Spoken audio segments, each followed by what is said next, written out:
नमस्कार, मी doctor Padmashri Shende, consulting homoeopath, Mohol district Solapur येथे प्रॅक्टिस करते. आपल्या सर्वांचं Navratri special woman health empowerment या सदरात स्वागत. सगळ्यात आधी तुम्हा सर्वांचं खूप मनापासून आभार की तुम्ही व्हिडिओज लाईक करतात आणि वेगवेगळे सब्जेक्ट पण आम्हाला सजेस्ट करतात, त्याबद्दल सगळ्यांचे धन्यवाद.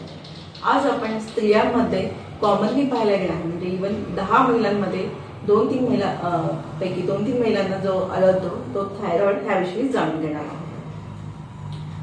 थायरॉइड ही आपल्या शरीरात असणारी सगळ्यात महत्वाची ग्रंथी आहे, जी आपल्या गळ्याच्या फ्रंट साइडला असते, जिथे T3, T4, TSH हे थायरॉइड हार्मोन्स सिक्रेट केले जातात आणि ज्याच्या सिक्रेशन्स वरतीच आपल्या पूर्ण शरीराची मेटाबॉलिक सिस्टीम किंवा चयापचयाची क्रिया अवलंबून असते. त्यासाठी ही सगळ्यात महत्वाची ग्रंथी आहे.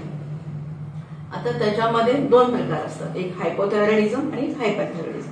हायपोथायरॉइडिझम म्हणजे जिथे थायरॉइड हार्मोन जे आहेत ते कमी सिक्रेट केले जातात, तेव्हा त्याला हायपोथायरॉइडिझम असं म्हणतात.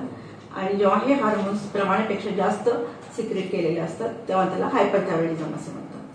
आता आपण हायपोथायरॉइडिझम व्हायला इव्हन आपल्या रक्तातील आयोडीनचं प्रमाण कमी जरी असलं तरी पण हायपोथायरॉइडिझम होतो. आता त्याची लक्षणं बघूया आपण. हायपोथायरॉइडिझम मध्ये सगळ्यात महत्वाचं म्हणजे स्थूलपणा, मेटाबॉलिझम डिस्टर्ब झाल्यामुळे जडपणा, स्थूलपणा येतो, ज्याच्यामुळे आपल्या बॉडीची हालचाल जी आहे ती मंदावते, त्वचा कोरडी पडते आणि केस गळतात आणि कॉन्स्टिपेशन हा त्रास होतो. आणि सगळ्यात महत्वाचं म्हणजे मासिक पाळी डिस्टर्ब होऊन ती पाळी उशिरा येत जाते. म्हणजे जी नॉर्मली 1 महिन्याने यायला पाहिजे ती 2 किंवा 3-4 महिन्याने येत जाते. हे कॉमन सिम्पटम्स जे आहेत ते आपल्याला पाहायला मिळतात. आणि तसेच आपली बॉडी जे खूप सेन्सिटिव्ह होते, ते खूप थंड किंवा उष्णते त्याला सहन होत नाही, ती खूप सेन्सिटिव्ह होऊन जाते. आता आपण हायपरथायरॉइडिझम मध्ये हायपरथायरॉइडिझम मध्ये हे सिक्रेशन जे आहेत ते एक्सेसिव्ह म्हणजे प्रमाणापेक्षा जास्त सिक्रेट केले जातात. आणि त्याच्यामुळे दिसणारे लक्षणं म्हणजे तर जुलाब होणे आणि चिडचिडेपणा खूप वाढतो. माणूस हायपरथायरॉइडिझमचा खूप चिडचिड, झोपेच्या तक्रारी, झोप न लागणे, झोप व्यवस्थित न होणे, BP वाढतो आणि त्याच्यासोबतच अशक्तपणा येतो किंवा वेट लॉस होतो. हा सगळ्यात महत्वाचा सिम्पटम आहे. आणि त्यानंतर दृष्टीदोष किंवा मग आपल्याला दिसायला पण प्रमाण कमी होतो.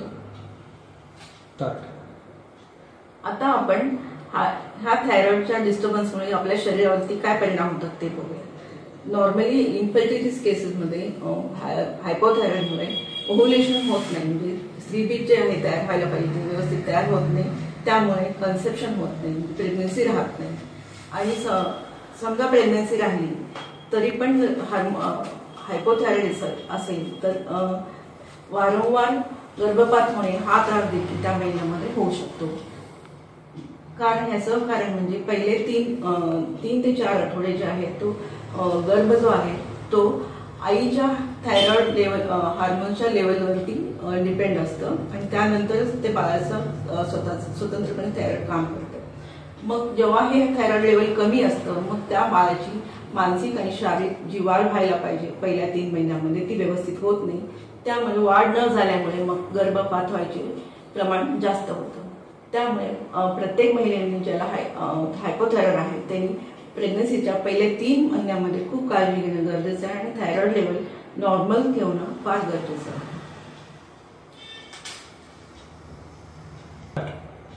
आता आपण होमिओपॅथी दृष्टीने याचा विचार केला तर सायकोडायनॅमिकली विचार केला तर जेव्हा स्त्रीमध्ये स्वतःच्या जीवनाबद्दल एक असमाधानाची भावना किंवा डिप्रेशन असतं किंवा हे थायरॉइड हे ऍक्च्युअली ऑटो इम्युन डिसीज आहे, म्हणजे ती स्वतःच्याच शरीराच्या विरुद्ध आपले काम करत असते. मग अशा पेशंट्समध्ये जे मेंटली डिस्टर्ब झालेले असतात, स्ट्रेसफुल असतं लाईफ आणि जीवनाचा त्यांना एक कंटेंट जो असतो, समाधान जो असतो तो भेटत नसतो, अशा पेशंटमध्ये थायरॉइड पाहायला भेटतो.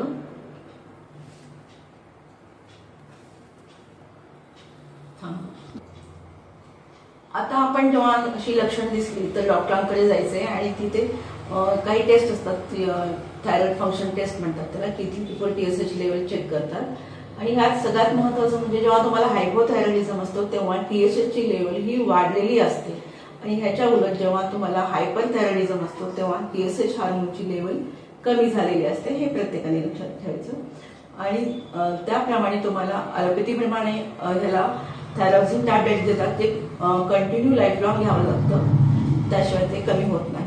पण होमिओपॅथीमध्ये खूप सारे मेडिसिन्स आहेत जे मुळापासून म्हणजे तुमची जी डिप्रेशन आहे किंवा अगेन्स्ट तुमच्या बॉडी तुमची जी विचारसरणी झालेली ती बदलल्यामुळे तुमचा थायरॉइड पूर्णपणे कमी होतो. पण त्याला बरेच ड्युरेशनसाठी म्हणजे तुम्हाला 2-3 वर्षापर्यंत देखील मेडिसिन घ्यावं लागतं, मग ते कमी होऊन जातं. आणि सपोज नॉर्मल लेवलला आले तरी पण प्रत्येक स्त्रीने थायरॉइड लेवल हे प्रत्येक 3 महिने किंवा 6 महिन्यातून एकदा चेक करत घेणं हे गरजेचं आहे. कारण थायरॉइड हे पूर्ण आपल्या रोजच्या चयापचय क्रियावरती डिपेंड असल्यामुळे ते नॉर्मल ठेवणं फार गरजेचं आहे. आणि त्यामुळे प्रत्येकाने होमिओपॅथिक औषधाचा वापर करावा. थँक्यू.